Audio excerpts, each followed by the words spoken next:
Cette table ronde est une introduction au colloque de ce jour et va nous permettre d'exposer brièvement la manière dont localement s'articule ce double thème de la mobilité et de la centralité. Je présente nos invités de ma droite, ils sont tous à ma droite, mais de l'extrême droite à ma droite immédiate. Bernard Poirier est maire de Mordel, c'est une commune à l'ouest de Rennes. Et il est le premier vice-président de Rennes Métropole en charge des délégué à la prospective et au développement durable. J'avais tendance à confondre les missions de l'un et de l'autre, mais ça n'est pas étonnant. À ses côtés, Patrick Grimbert, qui est premier adjoint au maire de Nantes, qui est vice-président de Nantes Métropole, délégué aux grands projets urbains et à la politique de la ville. Et puis, à mes côtés, Jean-Luc Charles, qui est le directeur de la SAMOA. La SAMOA, c'est la Société d'aménagement de la métropole ouest-Atlantique, qui est notamment, mais pas exclusivement, en charge de l'aménagement de l'île de Nantes. Je le dis, et puis alors, nous attendons Joël Batteux, maire de Saint-Nazaire et président de la Carène. La Carène, c'est l'agglomération nazérienne qui, je l'espère, va nous rejoindre. Je trouve, et c'est pas par flagornerie envers les organisateurs de cette journée, je trouve que c'est une excellente idée d'avoir mis la mobilité, les mobilités, la centralité, les centralités au cœur de ce colloque qui se déroule aujourd'hui à Nantes. Parce que à Nantes, la centralité est depuis longtemps une notion problématique, ne serait-ce que pour des raisons historiques. Pour ceux qui connaissent Nantes, vous savez qu'il y a un premier centre qui s'est constitué autour du château et de la cathédrale, et puis au XVIIIe siècle, ère d'expansion économique de la ville, un deuxième centre se crée autour de la place Gralin, du théâtre, et tout cela. Et c'est peut-être, on en parlera avec Jean-Luc tout à l'heure, c'est peut-être un nouveau centre qui est en train de se construire ici, là où nous sommes, sur l'île de Nantes. Saint-Nazaire, j'espère que Joël Batteux sera là pour en parler. Saint-Nazaire, avec l'opération Villeport, nous rappelle que la centralité n'est pas uniquement, n'est même sans doute pas principalement une question spatiale, mais d'abord une question d'identité. Villeport, c'est l'histoire de la redécouverte que Saint-Nazaire est d'abord un port et qu'il faut par conséquent redessiner la ville en fonction de cela. Et puis Rennes, et je trouve que c'est très bien évidemment que Rennes soit représentée au cours de cette table ronde. Rennes défend depuis, disons, une trentaine d'années une conception originale, un modèle multipolaire intéressant qu'on qualifie souvent de ville archipel. Et c'est sans doute pas par hasard que le premier vice-président de Rennes Métropole soit le maire d'une commune extérieure à Rennes. J'ai parlé rapidement de la centralité. Un mot sur la mobilité, ou les mobilités. D'abord pour rappeler qu'il ne s'agit pas seulement de la mobilité des hommes, mais aussi de toutes sortes de flux matériels ou immatériels. Ce sera d'ailleurs à l'ordre du jour de la conférence métropolitaine qui se déroulera le mois prochain à Saint-Nazaire. Et il y a quelques raisons à Nantes de s'intéresser à cette question. En 1977, après son élection, Alain Chénard marque un coup d'arrêt en fait au tout automobile en lançant le tramway, ce qui était une grande innovation à l'époque en France. Quant à Rennes, on sait qu'elle a choisi très tôt le métro. Et puis, il y a aussi la question de la mobilité entre les villes. Nantes-Saint-Nazaire, c'est une étrange métropole à deux têtes, reliée par un axe de mobilité ancestral qui est le fleuve, mais qui a sans doute besoin aujourd'hui de relations plus denses, plus rapides, pour faire vraiment métropole. Dans le numéro de Place Publique que vous avez entre les mains, il y a un article de Jean Viard qui rêve d'un tramway qui irait jusqu'à la mer. C'est évidemment rêve, mais qui ne manque pas de signification. Et puis mobilité aussi.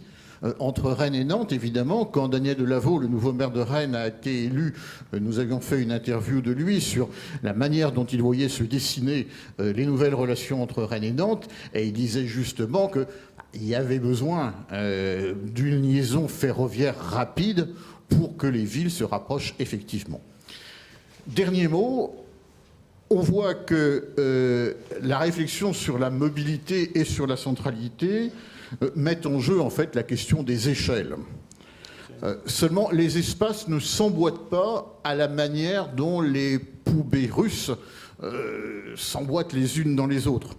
Parce qu'il faut penser simultanément le territoire et le réseau.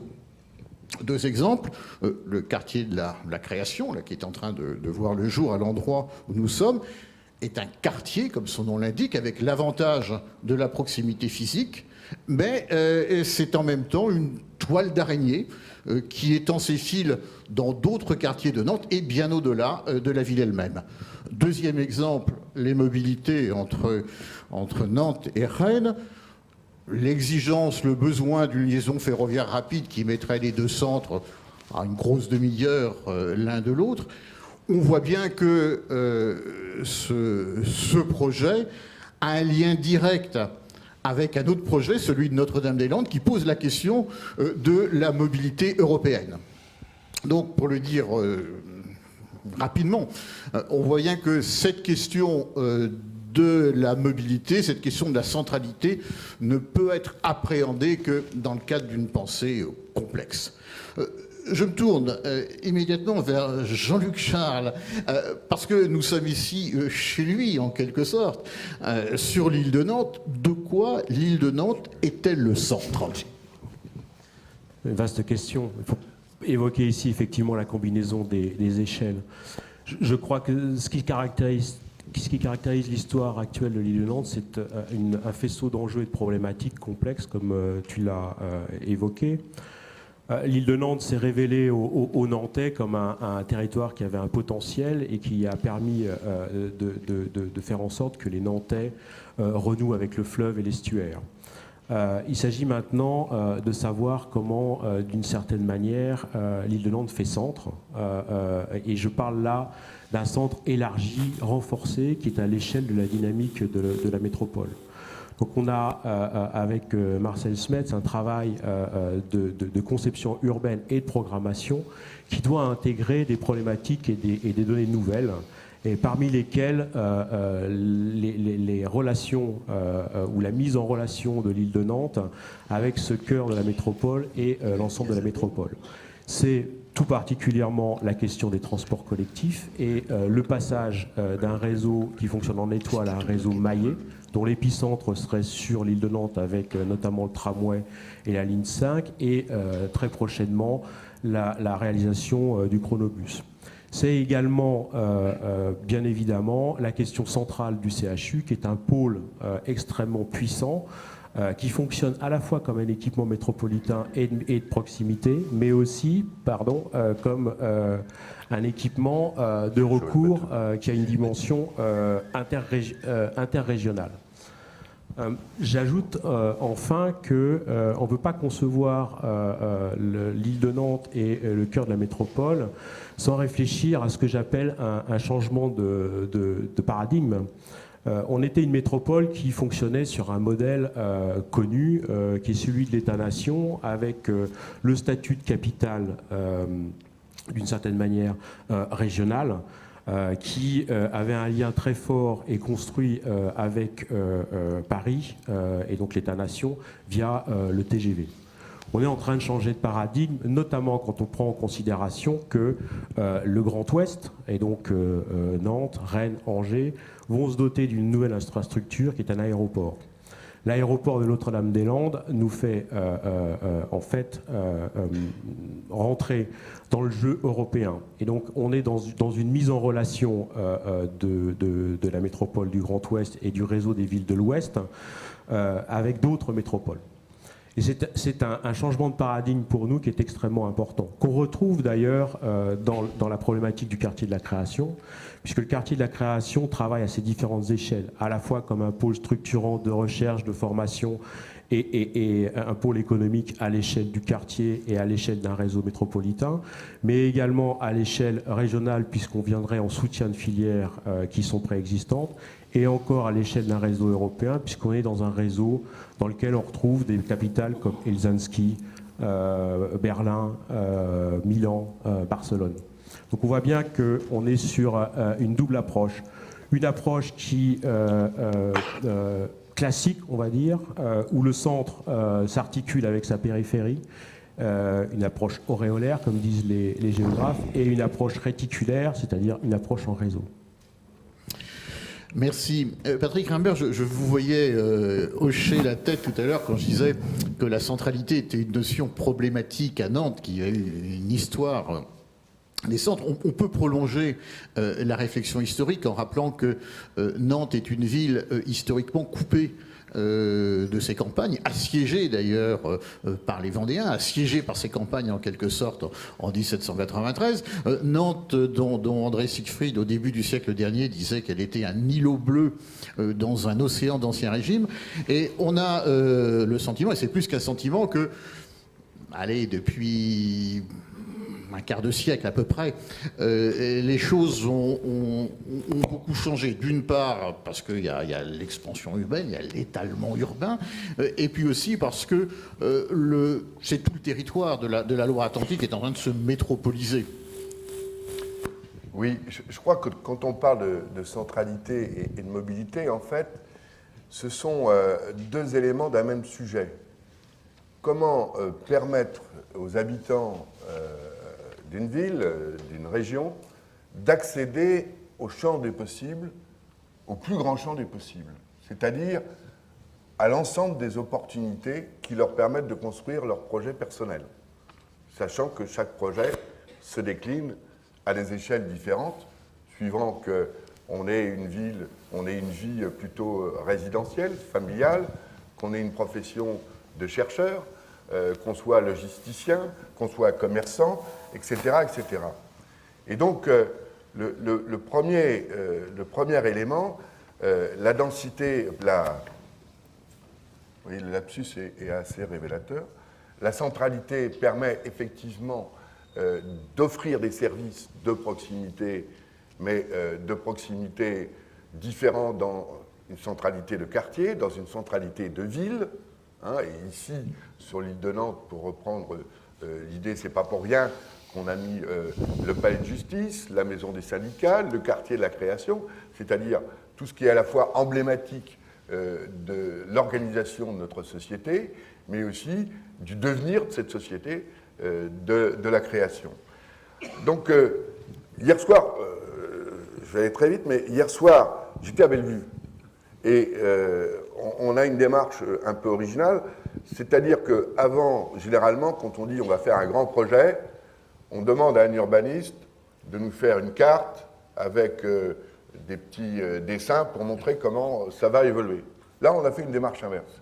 C'est-à-dire qu'on a de faire un diagnostic entre les élus, avec leurs délégations, entre les services, et puis avec les habitants. Ça a duré 9 mois. Et puis, maintenant, l'urbaniste va essayer de traduire l'ensemble de ces diagnostics. Un des diagnostics positifs de Bellevue, c'était qu'il était raccordé à la ville par le tramway. Un des diagnostics, je dirais, péjoratifs, faiblesse de leur quartier, c'est qu'il n'y avait pas de liaison au sein du quartier. C'est-à-dire que les espaces publics n'étaient pas des lieux de reconnaissance, des lieux d'usage, mais des lieux de confrontation. Et donc, le potentiel qu'offrait ce quartier, sa centralité commerciale, urbaine et autres, était quelque chose qui ne marchait pas parce qu'au sein, il n'y avait pas une mobilité, il n'y avait pas le cadre idéal. Quand vous faisiez allusion à Alain Chenard, le problème, c'était de gérer 2 échelles. C'était de gérer l'échelle des quartiers, avec la ville qui s'était étendue, un peu au sud, mais surtout au nord-ouest, au nord-est, dans les années, à partir des années 50, 60, 70, et qui étaient un peu des îlots un peu séparés les uns des autres. Et donc, le tramway a été la méthode de structurer fortement les mobilités et les liaisons entre les différentes centralités pour permettre à chacun de pouvoir y avoir accès. Et en même temps, d'ailleurs, il faisait, parce qu'il commençait à construire le périphérique, notamment par une liaison à l'est, qui permettait de concevoir les déplacements autrement, et des déplacements qui ne soient pas des gestions de tuyaux et de flux, mais qui fassent ville aussi. Après, la réflexion qui a été posée, mais on a une histoire et une géographie. Et finalement, l'histoire de Nantes, ville de fond d'estuaire, c'est l'histoire d'un port qui s'est déplacé, à Saint-Nazaire d'abord, avec l'évolution des techniques, même si, je dirais, les armateurs ont essayé de faire pain bœuf en concurrence, avec, je passe cette histoire, mais ce qui nous rassemble, c'est cette géographie. Mais ce qui nous a séparés, c'est aussi la spécialisation des fonctions entre la ville commerçante, historique, etc., et la nouvelle ville, qui était une ville logistique, industrielle. Mais en fait, tout ça avait le même sens. Ce sont des fonctions qui se sont séparées, des spécialisations de territoire qui se sont créées, mais le sens même de la métropole Nantes-Saint-Nazaire, c'était d'abord une évolution dans le temps et de la séparation des fonctions et de l'optimisation de ces fonctions industrielles et autres, et comment dirais-je, ce qui nous avait séparés également, c'était quelque part le fleuve et la distance. Et donc, quand il y a une vingtaine d'années maintenant, Joël Batteux et Jean-Marc Ayrault, alors ça va me permettre de parler pour Joël Batteux, puisqu'il n'est pas là, il ne va pas me contredire, se sont baladés entre Nantes et Saint-Nazaire en bateau. Et ça n'intéressait personne. Personne ne voyait le sens de ça. Or, Nantes-Saint-Nazaire, c'est la même histoire, c'est une géographie commune, mais particulière parce que géographie, mobilité et centralité s'exercent sur des territoires très spécifiques. Nous, notre territoire, c'est un estuaire. C'est un estuaire, et cet estuaire, c'est un vide. Et comment, autour de ce vide, organiser les mobilités, l'organisation des habitants, et puis, je dirais, connecter tout le monde, c'est la mobilité, mais aussi avoir une centralité. Une centralité, du coup, à une autre échelle. Puisque Nantes-Saint-Nazaire, c'est quoi? C'est 800 000 habitants. En gros, quand on a fait le SCOT, c'est-à-dire le schéma de cohérence territoriale, qui ce matin va devenir un pôle métropolitain. C'est-à-dire que le SCOT, c'est une réflexion sur l'organisation des espaces, sur leur destination, et ça a été réfléchi sur un projet politique qui a consisté à dire il y a dans les 61 communes qui font partie du SCOT, il n'y en avait pas 61 à ce moment-là, les 6 intercommunalités, il y a de vraies centralités, il faut les renforcer, parce qu'une centralité, c'est une amélioration aussi des services, de la qualité de la vie des habitants, et donc on a fait des pôles structurants, et ces pôles structurants sont reliés entre eux par un réseau ferré, un ancien réseau qui aujourd'hui n'est pas actif, mais qui représente un potentiel de développement. Cette centralité-là, donc, on l'a organisée, mobilité, centralité, et on a pensé aussi à une autre échelle. Parce que, je vous disais tout à l'heure en introduction, il fallait élargir le domaine des possibles. Et c'est quoi le domaine des possibles aussi? C'est l'accès pour un certain nombre de choses, non pas simplement à Nantes, à ses services, mais aussi c'est l'accès pour des chercheurs à l'Europe, à des laboratoires, pour des entreprises qui sont ici spécialisées en informatique, du service après-vente à partir d'un pôle nantais dans toute la France, etc., etc. Et donc, la ville archipel, je dirais que c'est plutôt... nous avions une responsabilité en fonction du nombre, du poids économique vis-à-vis de notre territoire et vis-à-vis de ses habitants. Et donc, il fallait nous structurer aussi, je dirais, au niveau du grand espace du Grand Ouest. Et c'est pour ça, qu'à partir de ce moment-là, pour rendre notre territoire attractif, attractif pour ceux qui y habitent, attractif aussi pour ceux qui y viennent, nous avons eu une réflexion à une échelle plus grande. Cette échelle, c'est sur les deux pôles d'entraîne. Je ne vais pas refaire l'histoire parce que tu en parleras mieux que moi, aussi bien que moi. Et puis, l'idée étant ici de réfléchir à l'échelle dans une économie mondialisée. Et puis aussi avec tous les atouts que nous avons. Mais nous voyons bien, par exemple, qu'au niveau universitaire, quand nous avons répondu au grand emprunt, c'est une échelle qui dépasse l'organisation des poupées russes que nous avons, des régions, des départements, des métropoles. Donc comment constituer, je dirais, ce réseau, le renforcer, faire que ce réseau devienne une centralité intensive pour répondre à des échelles européennes et mondiales. Voilà. C'est tout l'enjeu aujourd'hui du pôle métropolitain, qui va passer d'un autre pôle métropolitain, Nantes, Rennes, Brest, Angers, Saint-Nazaire, qui va se constituer non seulement pour réfléchir, mais pour porter des actions qui permettent à ce réseau de se développer et, je dirais, de se connecter. Et de faire centralité, non pas de manière urbaine, sur des idées, sur des potentiels, sur des forces du territoire que l'on met en réseau et que l'on crée en centralité de flux, et également avec qui, j'en terminerai là parce que je suis trop long, mais c'est tellement passionnant comme sujet, et qui doit aussi se connecter, lui, au monde. Et se connecter au monde, c'est très clairement un aéroport. On peut avoir un débat sur l'aéroport, sur l'avenir de l'avion dans le contexte sociétal où le pétrole, l'énergie, etc. coûtera de plus en plus cher. Mais nous, entre Rennes et Saint-Nazaire et Nantes, nous sommes en dehors de tout. Nous sommes en dehors du schéma européen des lignes à grande vitesse. Nous sommes en dehors de beaucoup de choses, au niveau même de hub, de correspondance, même s'il y a eu beaucoup de progrès qui ont été faits.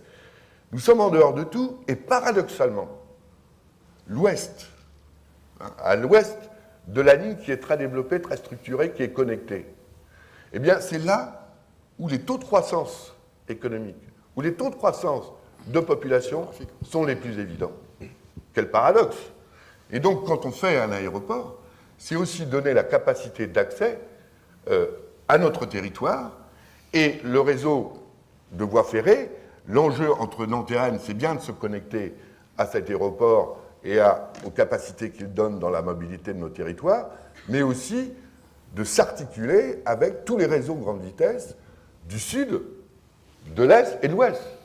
Parce que notre monde, c'est d'abord, avant tout, l'Europe, et c'est quelque chose de très important. Donc, sans vouloir résumer, la mobilité, la centralité, qui se déclinent sous des qualificatifs différents, mais qui ont tous le même sens, renforcer le domaine des possibles, le patrimoine vivant que nous avons ici, et lui donner, je dirais, une qualité, des opportunités pour que, et c'est ce qu'a fait la ville est création par définition. La ville n'est pas reproduction, et pour permettre justement la création et le développement de nos territoires. Merci. Bernard Poirier, on a évoqué, Patrick Rimbert et moi-même, dans l'introduction, le terme de ville archipel. Est-ce que ça veut dire qu'il y a un modèle rennais de la centralité? Alors, bonjour à tous.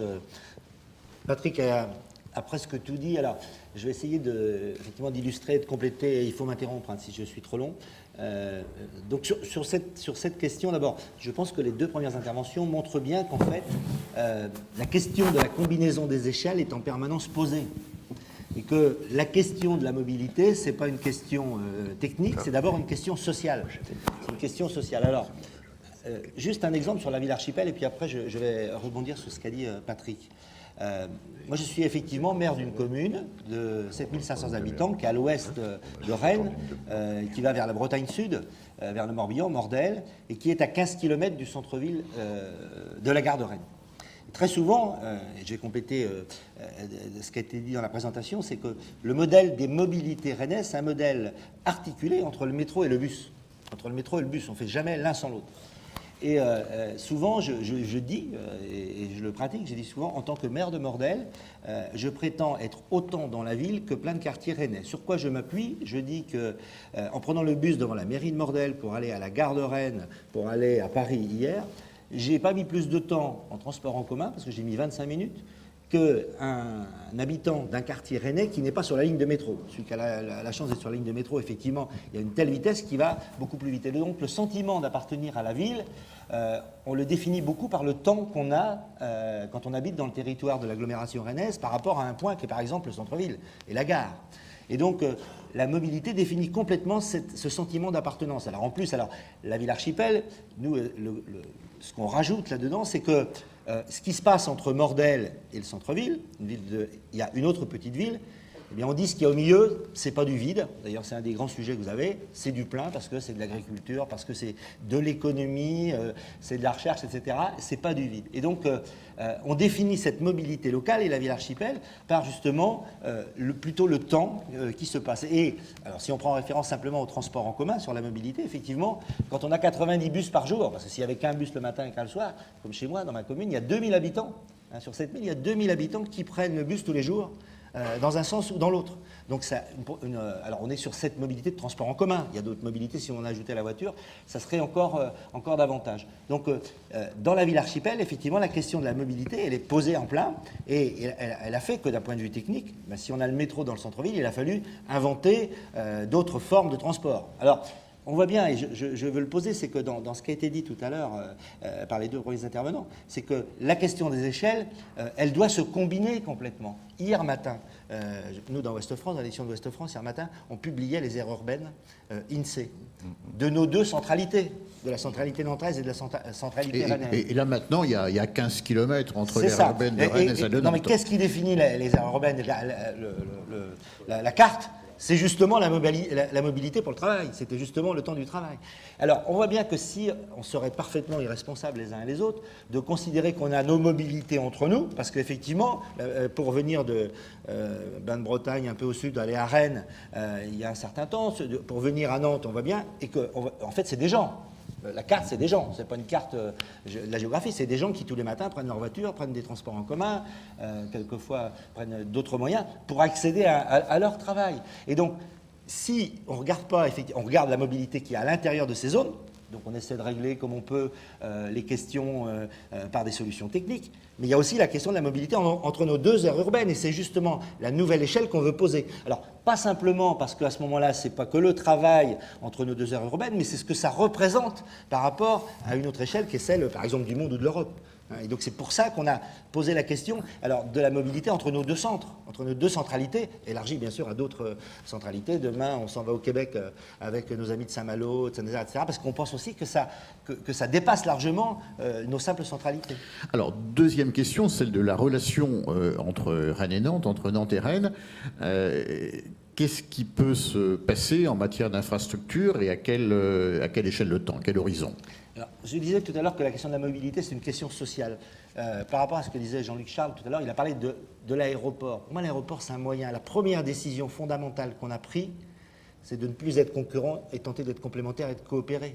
Après, c'est un moyen. C'est-à-dire que si on met des moyens, si les moyens, on les met en fait pour se concurrencer, on serait complètement idiot. La première décision politique prise par les élus, qui s'accélère, on est souvent côte-côte dans des tables rondes, c'est celle de ne plus être concurrents entre nous, mais d'être, alors au sens large, c'est pas simplement Rennes-Nantes, c'est ce que ça signifie, mais d'être complémentaires. Et dans une table ronde, il n'y a pas très longtemps, on me posait la question, mais est-ce que vous avez les moyens de faire? J'ai dit, on a beaucoup plus les moyens de coopérer que d'être concurrents.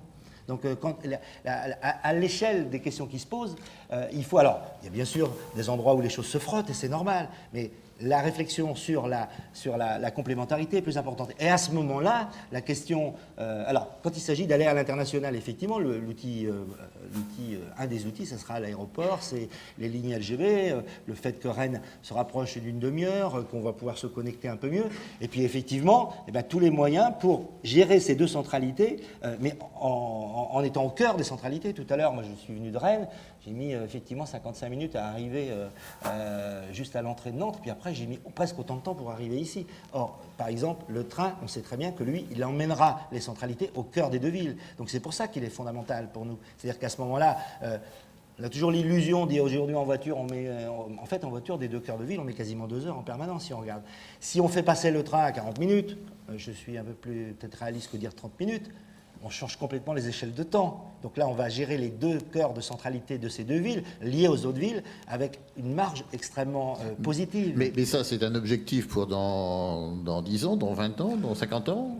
D'abord, je crois, quand on en a parlé la première fois il y a quelques années, on pensait irréaliste de poser cette question-là. On disait d'abord, vous n'êtes plus concurrents, mais vous êtes complémentaires, les gens avaient du mal à y croire.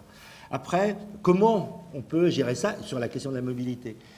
Bien sûr, on essaie... alors, il y a toujours plein de solutions techniques qui se posent. Est-ce qu'il faut améliorer les lignes actuelles? Est-ce qu'il faut faire du tram-train un peu plus loin, du train de Rennes un peu plus loin? Donc, l'idée, effectivement, est de poser qu'à partir du moment où il y a un aéroport qui va s'installer, eh bien, la question de la liaison ferroviaire est fondamentale. Vous savez qu'au début, c'était pas gagné. Hein, l'histoire de la gare qui passait par là, c'était pas gagné. Donc, on a gagné ça ensemble. Et maintenant, on va gagner le fait qu'on aille au cœur des deux villes, avec les problèmes que ça pose. Moi, je ne connais pas bien Nantes, mais j'imagine, je vois bien l'arrivée de Rennes, ce que ça pose comme problème technique, etc.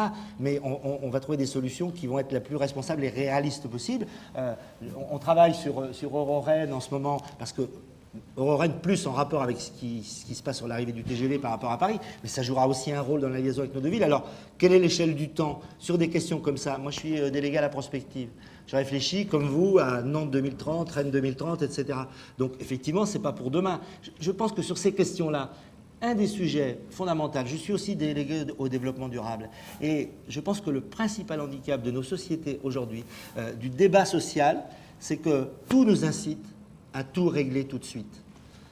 Avec Internet, on sait ce qui s'est passé hier soir, demain matin, dans l'immédiat. Or, ces questions-là, l'échelle du temps de ces questions-là, ce n'est pas la même échelle que les questions de l'instant. Et c'est le principal frein au choix des questions de développement durable. Moi, je travaille sur ces questions à Rennes, mais là, plus sur des questions sociales, dans l'agglomération. C'est normal, les gens veulent de la proximité, veulent de l'instant, mais les questions qu'on doit résoudre sont à une échelle plus longue. Alors, la réunion est sans doute publique, je ne vais pas dire qu'on aura la ligne TGV entre nos deux villes dans 10 ans, ça serait irréaliste, mais peut-être que quand on l'a posée il y a 5 ans, tout le monde nous disait que ce ne sera pas possible. Aujourd'hui, elle est inscrite dans le SNIT. Peut-être que des éléments arriveront, fera que ça sera réalisé le plus vite possible, on peut dire le plus vite possible, mais l'échelle du temps auquel on parle, 2030, est une échelle complètement plausible entre les deux villes, complètement plausible. Joël Batteux, pourtant que vous étiez en train de remonter l'estuaire en canoë, je me suis hasardé en votre absence à parler, à dire 2 mots de Saint-Nazaire sur le thème de la centralité, et de dire que Villeport, c'était emblématique du fait que la centralité, c'est pas d'abord une question d'espace, mais c'est d'abord une question d'identité. Et c'était le fait que Saint-Nazaire avait redécouvert en quelque sorte qu'elle était un port et qu'elle avait une liaison fondamentale à entretenir avec cet élément. Est-ce une analyse juste et pouvez-vous, pour ceux qui ne sont pas très au courant de ce qu'est Villeport, exposer brièvement de quoi il s'agit? D'abord, bonjour tout le monde, je voudrais m'excuser, il y a eu un malentendu dans mon agenda. Moi, j'avais prévu d'intervenir à 9h30, vous voyez. Oui, il y a un élément d'identité, mais je me souviens d'une époque où on considérait que c'était les infrastructures de déplacement qui généraient le développement. Moi, j'ai tendance à penser le contraire maintenant. C'est le développement qui génère les infrastructures, ça rejoint un peu ce que tu viens de dire. Je me souviens d'un colloque à Paris où il y avait un type de la Datar qui racontait, parlant de la célèbre banane bleue de l'époque, que finalement, ceux qui n'étaient pas au bord des grandes autoroutes, qui n'étaient pas au bord des grandes lignes de train, finalement étaient condamnés. Et je rejoins le paradoxe, enfin je reviens sur le paradoxe que Patrick évoquait tout à l'heure. Comment se fait-il qu'on se développe à l'ouest alors que théoriquement on est séparés? Et j'avais pris la parole pour dire à ce monsieur, il faut que vous appeliez Marawal tout de suite à Barcelone. Parce que le développement de Barcelone a démarré bien avant que Barcelone ne soit relié à tous les grands réseaux internationaux. Barcelone était une ville isolée. Qu'est-ce qui a fait Barcelone? C'est d'abord la matière grise qui s'est développée dans Barcelone.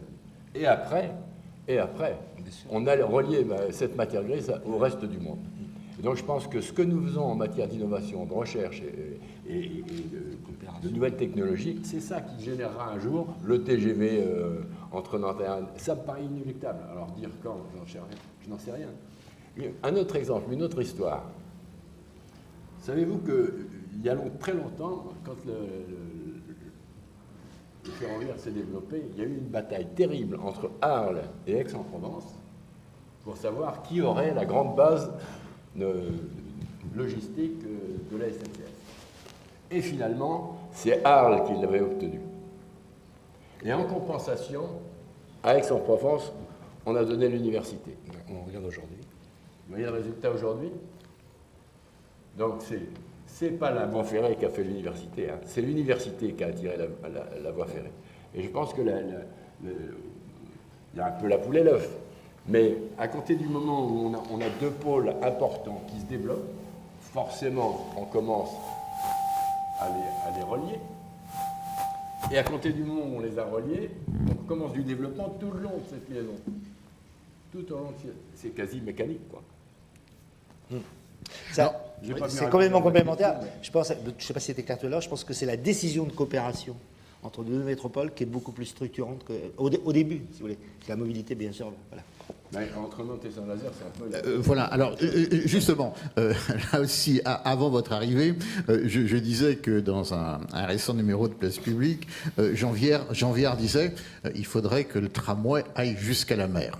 Bon, c'était une boutade, mais ça montrait bien probablement le besoin de liaisons plus intenses, plus rapides entre Nantes et Saint-Nazaire. Vers quoi va-t-on dans ce domaine ? En 89, quand, à la veille des élections municipales, quand avec Jean-Marc Ayrault, tu étais là, Patrick, hein, nous avons remonté la Loire sur un bateau pour signifier que nous avions envie vraiment de relier les deux villes et que la liaison presque naturelle, c'était la Loire. Enfin, la première liaison physique entre les deux villes, c'était la Loire. Nous avions rêvé, Jean-Marc et moi, d'établir entre Nantes et Saint-Nazaire une sorte de RER. C'est le concept de Métro-Océane. Hein. On rêvait, on se disait, mais pourquoi et on avait prononcé le terme de RER.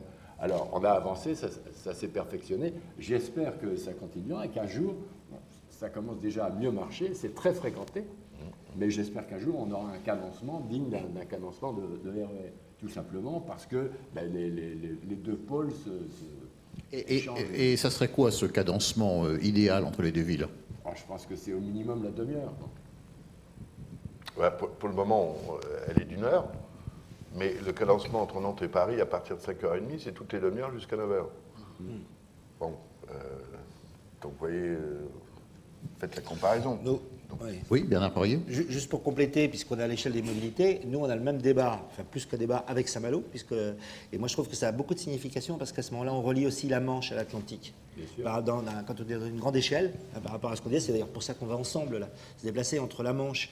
Enfin, à Rennes-Saint-Malo, aujourd'hui, on a quand même un cadencement très important. On n'est pas encore à la demi-heure. À certaines époques, certaines heures de la journée, on est à la demi-heure. On a plus de 10 000 navetteurs qui le font en permanence. D'ailleurs, il y a eu l'accident la semaine dernière sur un de ces TER qui fait la liaison entre les deux. Mais je pense que c'est un grand projet, justement, entre la Manche et l'Atlantique, en passant entre Saint-Malo, Rennes, Nantes, Saint-Nazaire.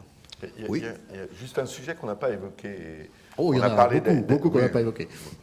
On a effleuré le sujet. On parle de l'aéroport, on parle des gares, on parle de l'organisation locale, mais il y a une chose ici à Nantes, et qui vaut aussi pour Rennes, c'est que 80% des marchandises dans le monde sont transportées en bateau. C'est ce que je veux. Et que c'est quand même l'indicateur de l'évolution. Quand on regarde l'évolution de ce trafic, c'est là où on voit, par anticipation, les évolutions conjoncturelles économiques.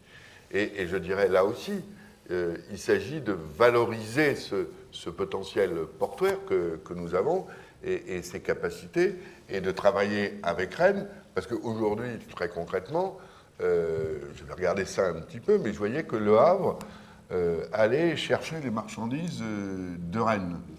Et bon, Le Havre, c'est pas loin de Rennes, mais nous sommes un peu plus près.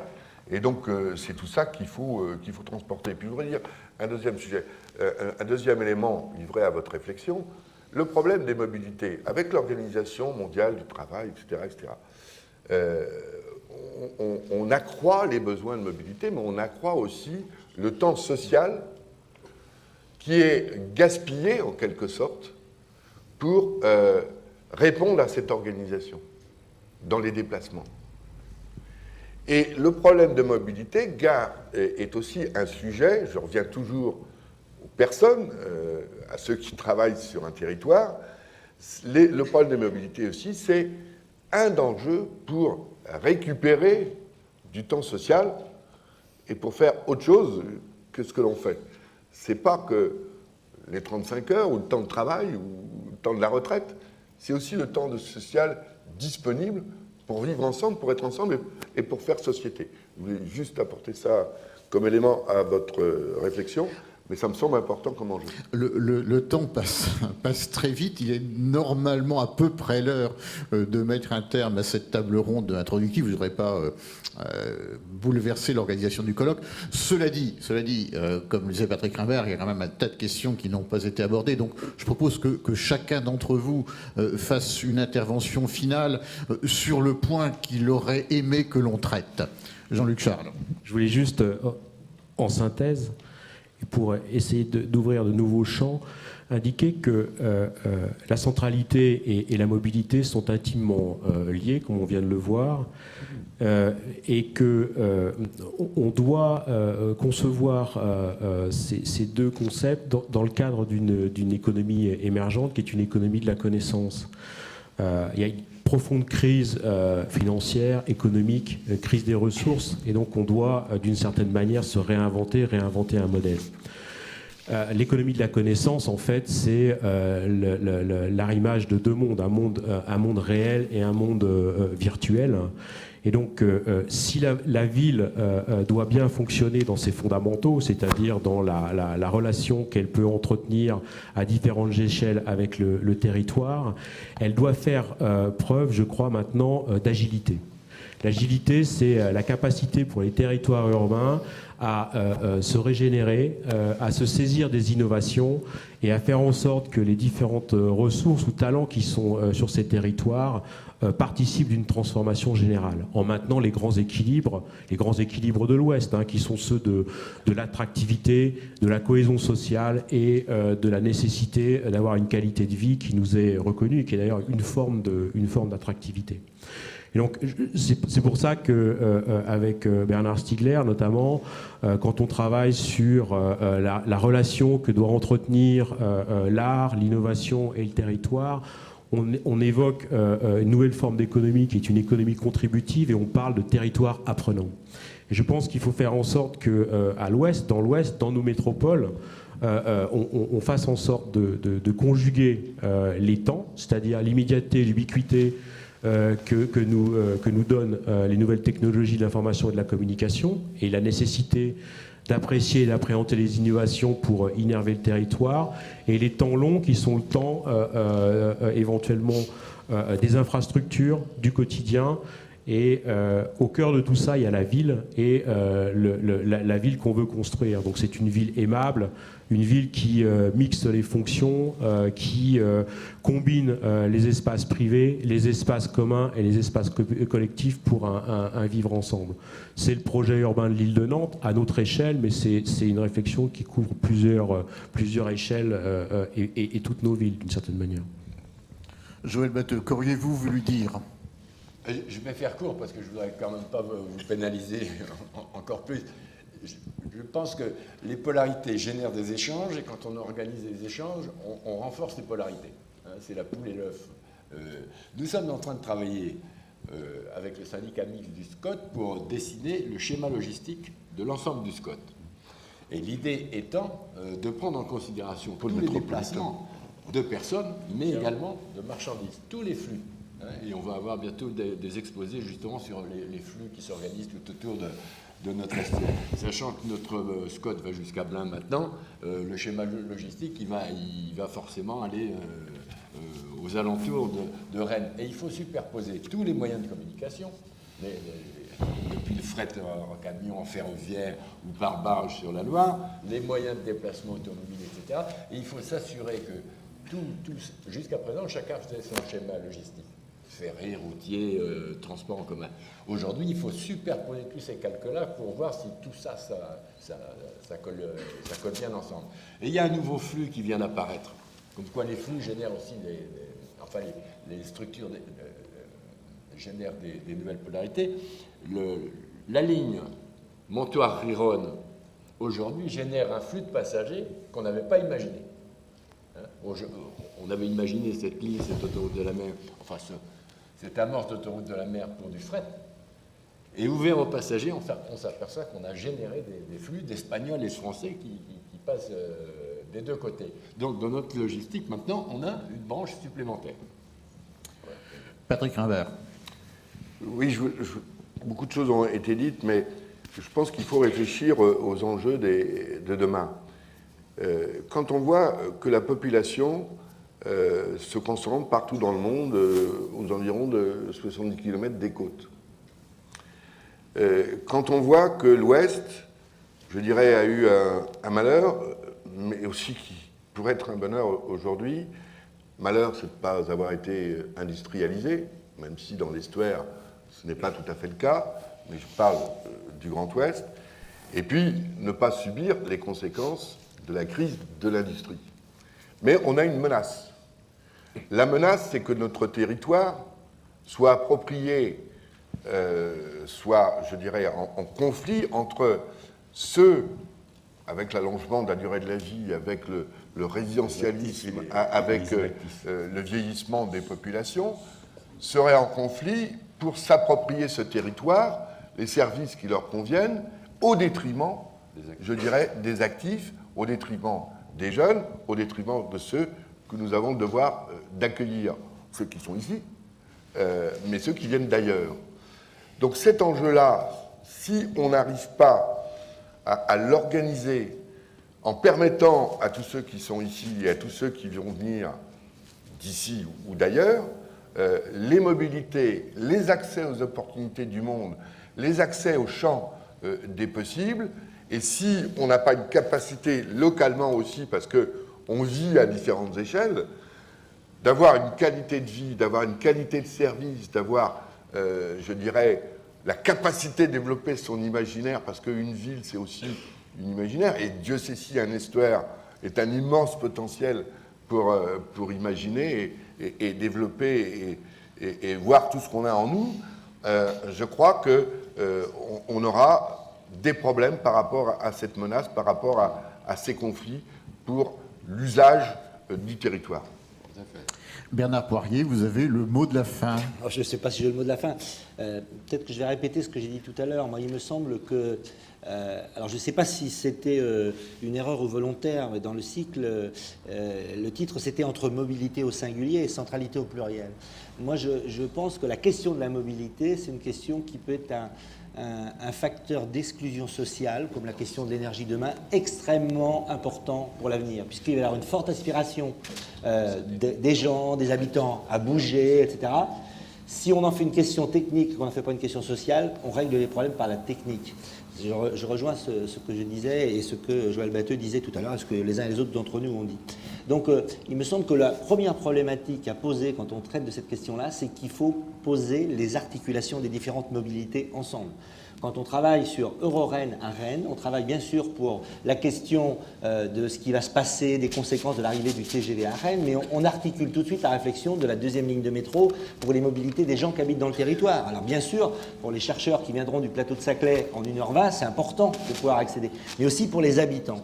Donc moi je pense que ces questions-là, ce n'est pas des questions techniques, c'est d'abord des questions sociales. Et ce qu'on disait tout à l'heure, j'ai la conviction avec beaucoup d'autres que si le Grand Ouest attire aujourd'hui, c'est sans doute par la qualité des gens qui habitent, par la qualité des espaces, par la mer, par la façade maritime, mais c'est aussi parce qu'on a un territoire où la question, par exemple, de la cohésion sociale a été prise de manière originale. Dans nos territoires, il y a moins d'exclusion qu'ailleurs, c'est pas tous nos territoires tels qu'on est, etc. Et je pense qu'il y a une aspiration à venir vivre chez nous, pas uniquement pour ces raisons, mais c'est une des raisons fondamentales. Et que la mobilité pourrait être un facteur d'exclusion, comme demain, moi je travaille beaucoup sur le plan énergie-climat, comme l'énergie. Et donc ces questions-là doivent être traitées avec cet angle-là. Voilà ce que je voulais dire. Merci. Bien, écoutez, maintenant, Francis Rambert va reprendre la main sur la journée. Deux informations avant. D'abord, un rappel. Vous avez des numéros de place publique à votre disposition qui vous sont offerts par les organisateurs de cette journée. Deuxième, donc on peut se servir librement, voilà. Deuxième chose qui peut paraître étrangère à notre journée d'aujourd'hui, mais qui n'est pas sans rapport. Il y a un an, notamment avec le concours de la ville de Saint-Nazaire, nous avions organisé un colloque sur les villes historiquement de gauche en Basse-Loire. Et cette année, nous recommençons. Il y aura un colloque ici même, dans cet amphithéâtre, le 19 novembre. C'est un samedi, où nous changeons à la fois de focale géographique et de repère dans le temps, puisque nous allons consacrer ce colloque aux villes de gauche dans le Grand Ouest depuis 1977. Il y aura des grands témoins comme Alain Chénard ou Edmond Hervé, et puis toute une ribambelle de chercheurs, d'historiens, de politologues, d'économistes, de sociologues. Donc, si ça vous intéresse, il suffit de vous inscrire. L'entrée est libre, mais il faut s'inscrire sur le site de la revue Place Publique. Voilà. Merci.